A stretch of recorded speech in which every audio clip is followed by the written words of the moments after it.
Bienvenidos y bienvenidas a esta primera sesión del segundo día del Congreso del Mito en las Artes. Como podéis ver en el programa, es un panel que lleva el título de We Are West, ese oeste extraño, podría ser una de las posibles traducciones, ese oeste diferente que vamos a tratar en el panel. Aquí ahora mismo solo estamos dos personas, pero tenemos también a otra profesora online desde Madrid, y lamentablemente tenemos una ausencia porque es un investigador que procede de Valencia y que con las circunstancias actuales pues ya podéis imaginar pues, que son complicadas para su presencia, pero sí que vamos a leer su ponencia. Bueno, creo que me tengo que presentar, no sé si realmente es necesario porque la mayoría de las caras aquí me resultan familiares, los nombres ya se me olvidan algunos, pero bueno, por si acaso, para los que no me conocéis, soy David Río, profesor de esta facultad desde hace, bueno, tengo que pensar, como casi 35 años, ha llovido bastante y ha nevado. Y bueno, pues mi campo de investigación siempre ha sido la literatura y la cultura de los Estados Unidos.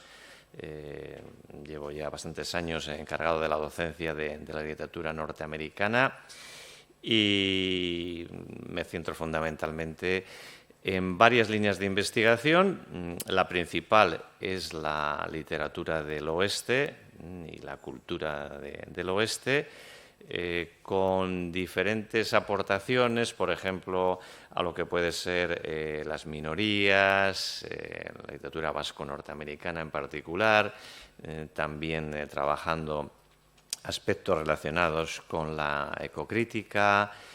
Y las últimas líneas de investigación en las que más me estoy moviendo están relacionadas un poco con el oeste más allá de los Estados Unidos, esa dimensión transnacional del oeste norteamericano en la cultura y en la literatura, y combinada esta dimensión transnacional con el análisis del oeste como un género que tiene características cada vez más complejas y sobre todo con esa fusión del western con otros géneros, lo que sería ese western híbrido que está relacionado también lógicamente con el panel que vamos a entrar aquí. Bueno, no sé si procede resumir las publicaciones de los últimos años. Bueno, quizás únicamente por centrarme en estas líneas de investigación, sí que he tenido, por ejemplo, el placer de coordinar y editar algunos volúmenes que están relacionados con estas líneas de investigación. Por mencionar un par de títulos: The Western in the Global Literary Imagination, que fue un volumen que publicamos Christopher Conway, Marek Paris y yo hace 2 años. También con Christopher Conway pudimos publicar el número especial de la revista Western American Literature, Writing the Global Western, y más recientemente he sido el editor del volumen La expansión y revisión de un mito, el oeste norteamericano en la literatura española. Bueno, y también llevo ya bastantes años coordinando el grupo de investigación ReWest, Research in Western American Literature and Culture. Es un placer, la verdad, llevar el grupo, más que llevar, participar en el grupo, porque cada año contamos con aportaciones a nivel de congresos, de publicaciones, de gente nueva, que bueno, realmente es un lujo estar en este grupo de investigación y poder también aportar nuestro granito de arena a este Congreso del Mito en las Artes. Bueno, ya sin más preámbulos, voy a intentar resumir brevemente el contenido de esta ponencia, que en principio hemos intentado que en este panel haya, digamos, dos vertientes a la hora de utilizar un poco los enfoques previstos para analizar el oeste extraño. Hemos intentado empezar desde lo más general, desde, bueno, cuando hablamos del oeste, del mito del oeste, ¿qué estamos hablando exactamente? De cuáles son las características de ese mito, de ese aspecto tan a veces trillado como es, ¿no? El mito del oeste, la mitología del oeste, el imaginario del oeste. ¿Qué es esto realmente? Vamos a partir de ese punto inicial de qué es el mito del oeste. Y ya a partir de esa introducción, el resto de las ponencias se van a centrar más específicamente en ese oeste weird, haunted, encantado, extraño, raro, que será un poco la línea. Y vamos a centrarnos fundamentalmente en la literatura, pero también con referencias al cómic y también a otros géneros y manifestaciones artísticas. Eso es un poco el planteamiento que tenemos previsto. La idea es que haya también tiempo para preguntas, para cuestiones que puedan surgir por un pequeño debate.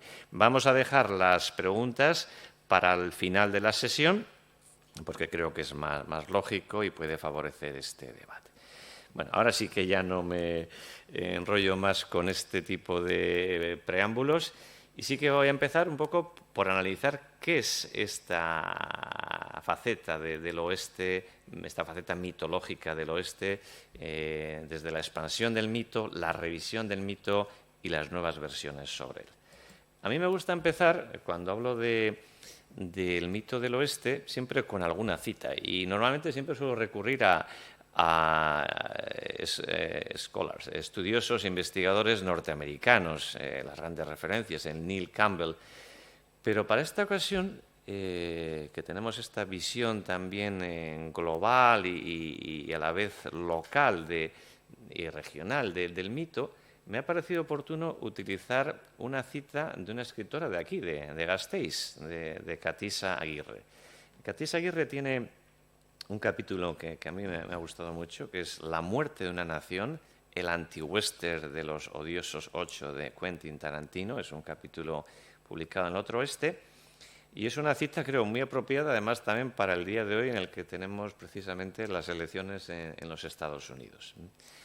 Y voy a leer la cita. Es cierto que los estadounidenses recuerdan su momento inaugural con fuegos artificiales cada 4 de julio. Pero es el género del western quien más ha hecho por alimentar el mito fundacional americano, su iconografía cosmogónica. El nacimiento de la nación USA viene más marcado por cowboys de la frontera que por Thomas Jefferson en un despacho escribiendo a mano que todos los hombres son creados iguales.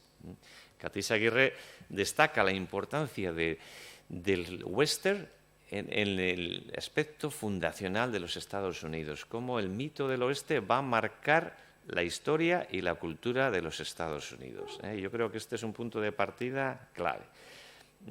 Quizás antes de adentrarnos en lo que es el mito del oeste específicamente, también creo que es interesante reflexionar sobre qué es el mito. Aquí en este congreso, bueno, vamos a hablar con mucha frecuencia del mito, la mitología, aspectos mitológicos, mito, y mito. Pero, no sé, a veces a mí siempre me gusta también intentar, cuando hablamos de un término que es muy común, que ofrece diferentes variantes, acepciones y conceptos, decir, bueno, yo creo que quizás un poco para hacer de abogado del diablo en este contexto que hablamos de fantasía, nos vamos a ir al objetivo. ¿Qué nos dice el diccionario? ¿Qué nos dicen los diccionarios, si queréis? ¿Cómo definen al mito? Y yo creo que tenemos aquí dos aspectos fundamentales a la hora de definir el mito. Por ejemplo, si utilizamos la definición de la RAE, narración maravillosa situada fuera del tiempo histórico y protagonizada por personajes de carácter divino o heroico. Esa concepción de fábula o leyenda. A mí casi me gustan más las definiciones que aparecen, las dos primeras por lo menos, en el diccionario por excelencia que se utiliza en Estados Unidos, que es el Webster.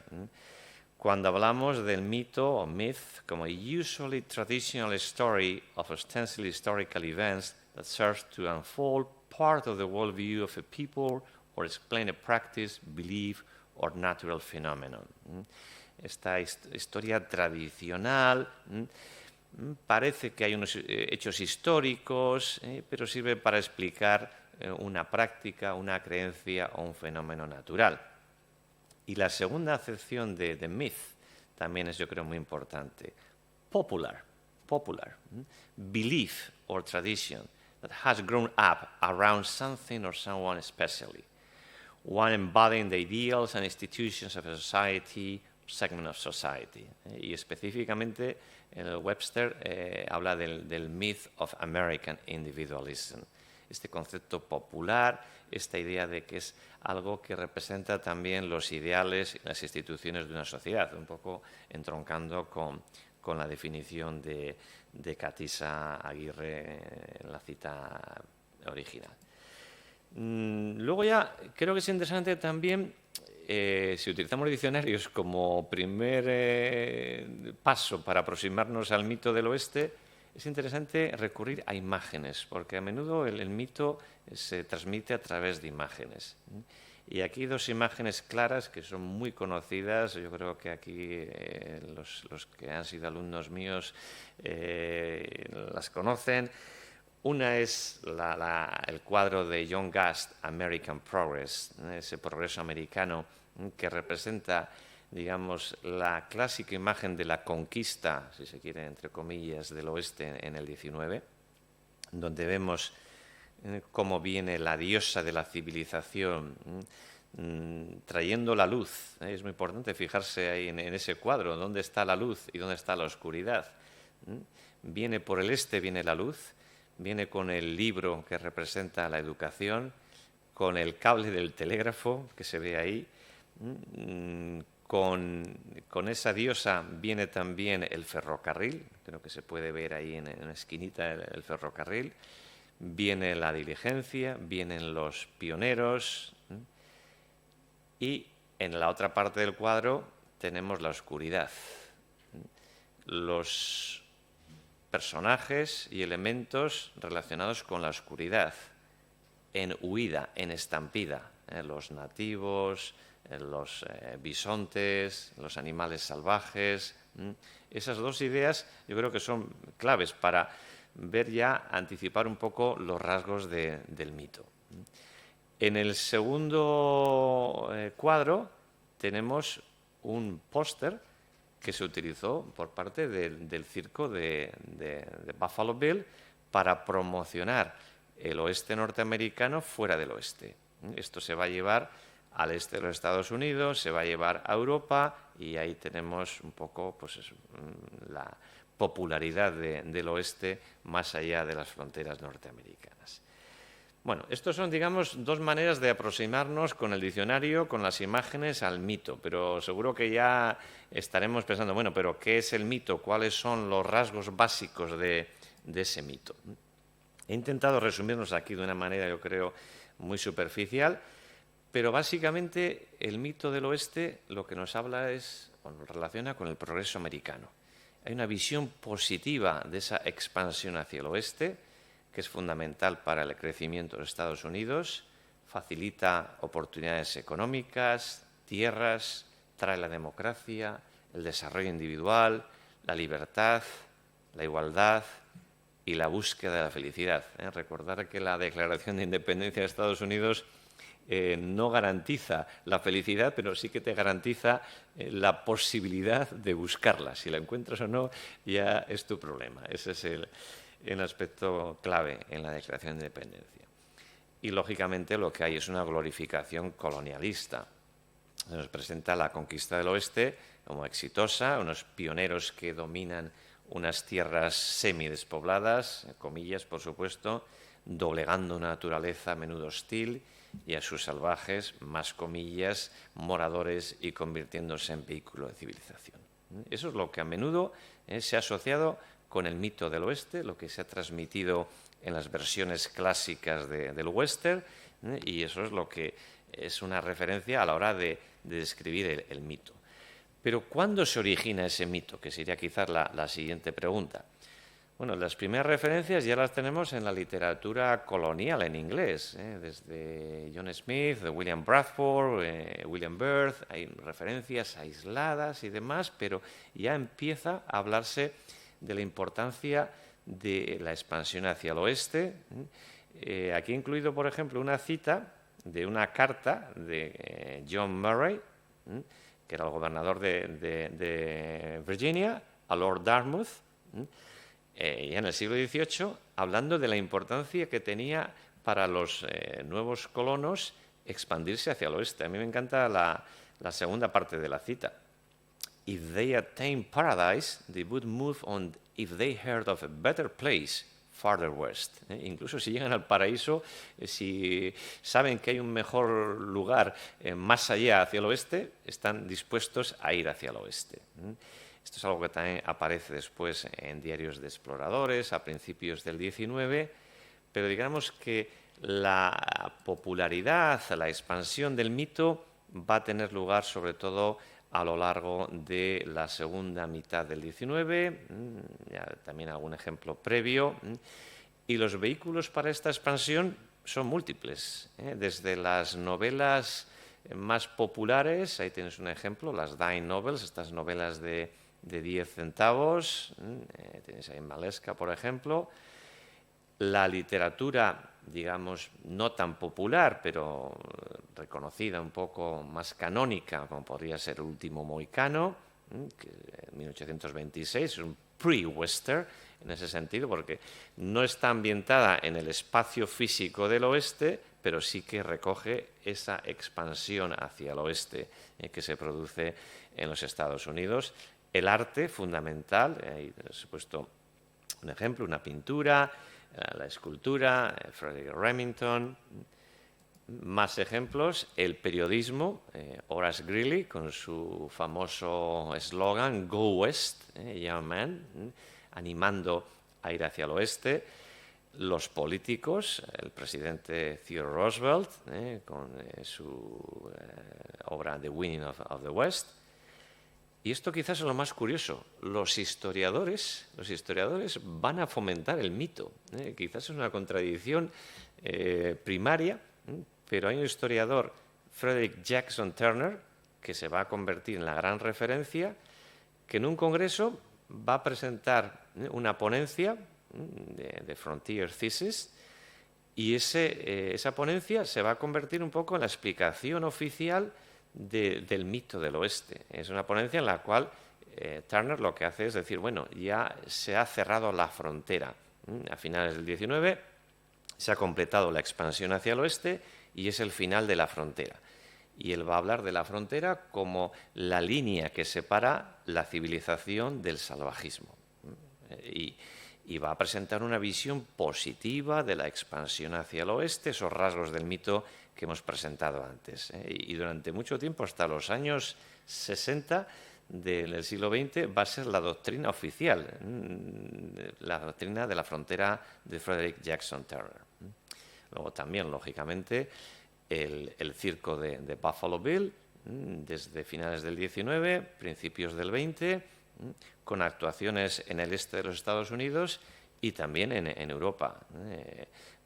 Va a llevar a su circo a Buffalo Bill a Roma, a Londres, a París, a Barcelona. Lo más cerca que estuve de aquí me parece que fue en Daya, si recuerdo bien. Y claro, el público europeo se va a familiarizar con estos espectáculos, con nativos, con cowboys, con peleas. Lo que ahora podemos ver en PortAventura o en Euro Disney, esto se popularizó a finales del XIX y principios del XX en Europa. Luego, lógicamente, llegamos al siglo XX. En el siglo XX, la primera mitad del siglo XX, la expansión va a ser fundamental y va a tener diferentes vías.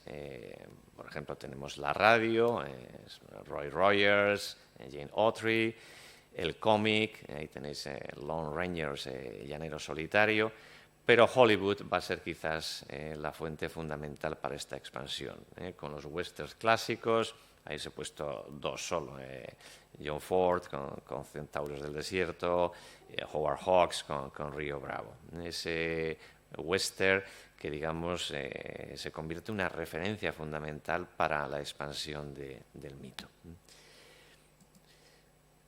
Decís, bueno, llegamos ya a finales del siglo XX, quizás esa expansión del mito ha desaparecido. Pues no, el mito sigue vivo a finales del siglo XX, incluso principios del siglo XXI. Aquí os doy algunos ejemplos. En la moda, si miramos la moda de hoy en día, de la ropa que llevamos, ahí tenemos esos vaqueros presentes, omnipresentes diría.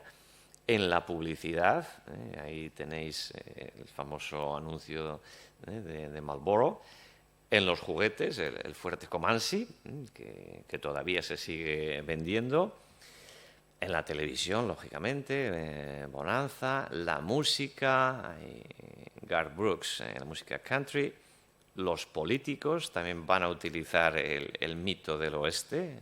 Ronald Reagan fue quizás uno de los más famosos con ese Reagan Country, pero también a principios del siglo XXI tenemos a George W. Bush, después del September 11, Sometimes America Needs a Cowboy. O sea, que ese mito ha seguido expandiéndose. Pero es interesante destacar que a partir de los años 60 la expansión del mito coexiste con la revisión del mito.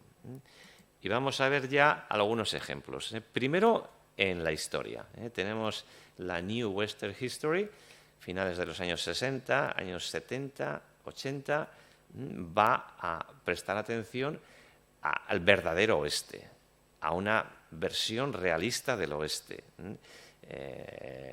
Patricia Nelson Limerick con The Legacy of Conquest va a ser una obra fundamental, pero hay otras en lo que se va a poner de manifiesto pues lo que es la realidad del oeste. Es un oeste donde la conquista fue un exterminio, donde hay diferentes grupos que fueron víctimas, donde las minorías no han tenido voz, donde las mujeres han estado olvidadas, donde la destrucción medioambiental ha pasado desapercibida. Toda esa realidad del oeste se va a poner de manifiesto primero por los historiadores y luego también por la literatura. Como tenéis aquí algunos ejemplos, es una nueva literatura del oeste, post-western, post-fronteriza, donde domina el realismo, donde tienen más visibilidad las mujeres y las minorías, donde hay una sensibilidad medioambiental, donde el oeste urbano también cobra protagonismo, donde hay parodias. Aquí os he puesto 6 obras, digamos que son fundamentales en esta post-western, post-frontier literature. Edward Abbey con Desert Solitaire, Blood Meridian de Cormac McCarthy. Luego tenemos un paper donde Adrián nos va a hablar de Blood Meridian. Ahí sí que tenemos ese Weird West también. Larry McMurtry, Lawrence of Dove, Housekeeping, y luego novelas de minorías, The Woman Warrior de Maxine Hong Kingston, Asian American Studies, Love Medicine tenemos ahí también la referencia de Louise Erdrich. Son solo 6 ejemplos, pero podríamos dar muchísimos más. Esto sucede en la literatura. El cine, lógicamente, tampoco va a ser ajeno a esta revisión. Desde los spaghetti westerns, con estos antihéroes y este realismo descarnado de los años 60, la famosa trilogía de Sergio Leone, El bueno, el feo y el malo, Por un puñado de dólares y otros, iba a decir, no sé si son centenares, pero bueno, decenas de westerns que se filmaron a menudo en Almería. Luego aquí tenemos también diferentes denominaciones en lo que podría ser western de carácter revisionista, donde se va a mostrar mayor realismo y se va a poner en cuestión el mito del oeste. Os he puesto varios ejemplos, desde Grupo Salvaje, Un hombre llamado Caballo, Bailando con lobos, El poder del perro, la balada de Buster Scruggs. Tenéis ahí diferentes ejemplos, pero serían múltiples. Y luego el neo-western o post-western son historias ambientadas en el oeste contemporáneo, como Lone Star, Los tres entierros de Melquiades Estrada, Brokeback Mountain, No es país para viejos o Comanchería. Son diferentes ejemplos. Tuvimos la semana pasada este ciclo de cine del oeste también, donde pudimos ver algunos ejemplos de Rider. Entonces, bueno, esa revisión también llega al cine, pero se extiende también a otras artes, a la televisión, al cómic, a los videojuegos.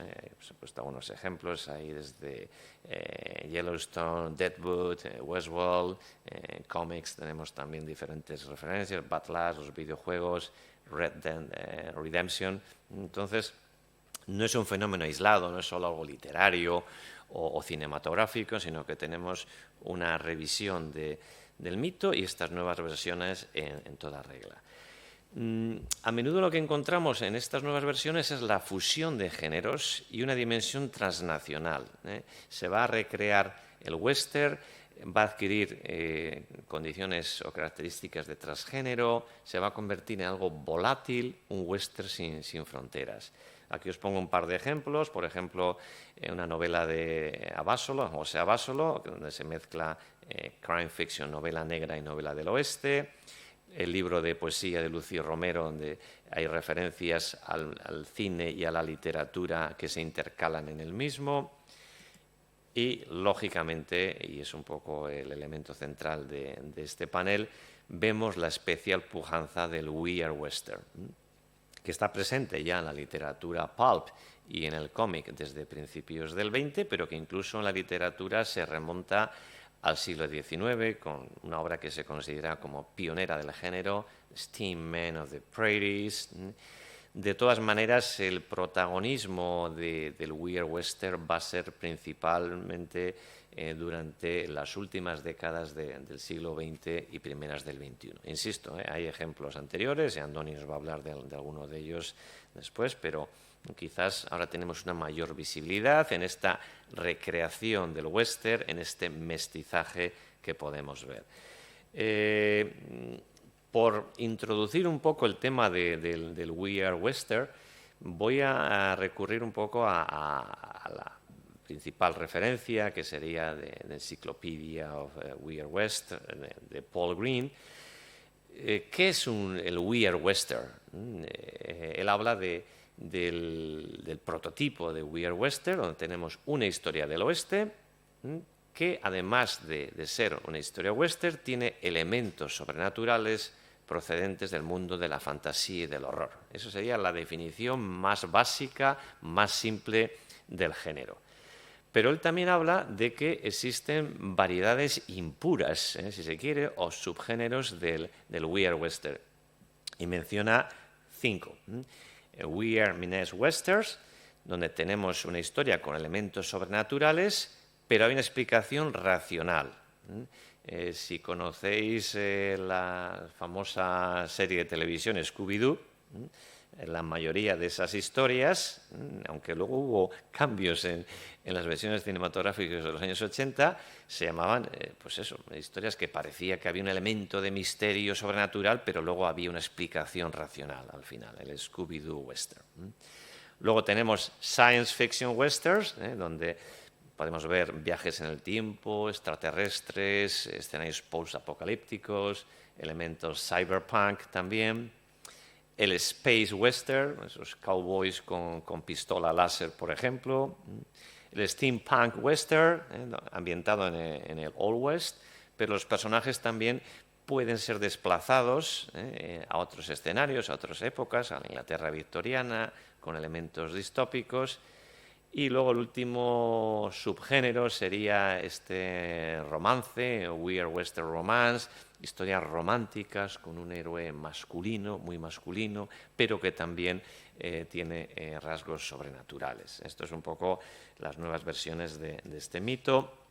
Ahí os pongo algunos ejemplos que podéis ver en en el cómic, en la literatura, en el cine, Stephen King, The Dark Tower, aquí tenemos en el grupo especialistas en el género, la famosa película Cowboys vs. Aliens, Wild Wild West, posiblemente, en mi opinión, una de las peores películas que se han hecho sobre el Weird West.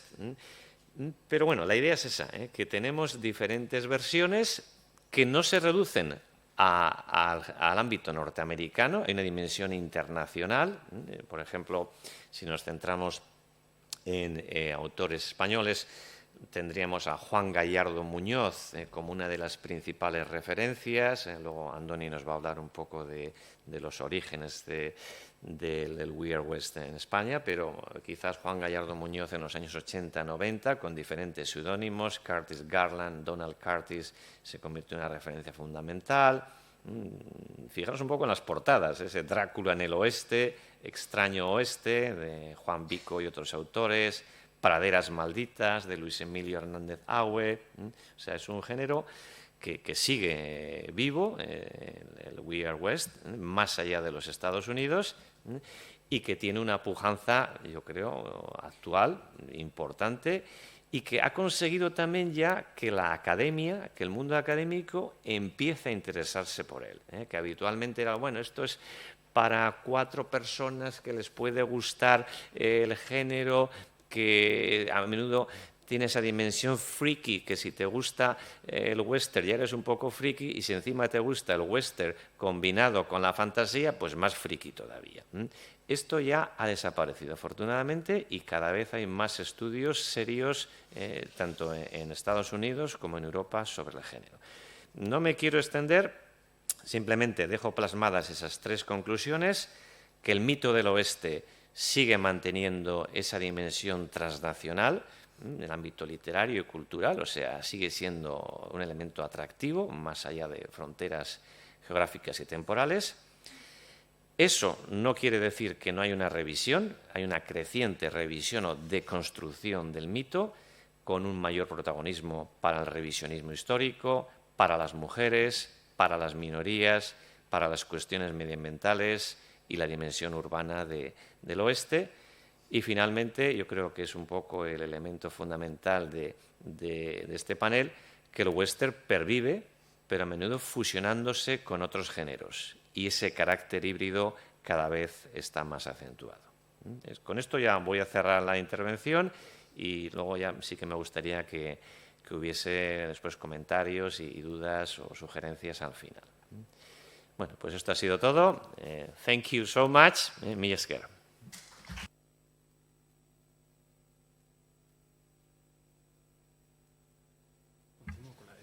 Sí, le presento yo a Pedro virtualmente, digamos, y luego Andoni nos va a leer.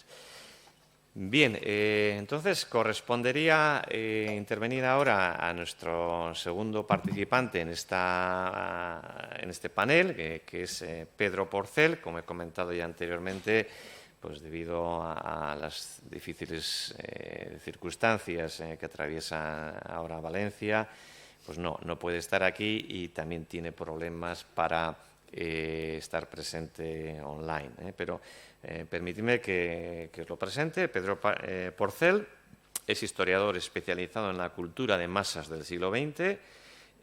Su trabajo se ha centrado fundamentalmente en la historieta, la narrativa popular, el folletín o el cine.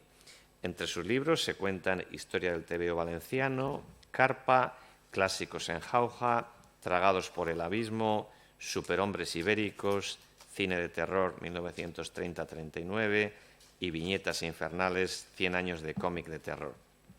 Ha colaborado en revistas como Arbor, Mondo Bruno, 2000 Maníacos, Cine Bis, y en más de una docena de obras colectivas, entre ellos TVO, Los primeros 100 años, Atlas Español de la Cultura Popular, Historieta Galega, 1973-2008, o La Bestia en la pantalla, Aleister Crowley y el cine fantástico.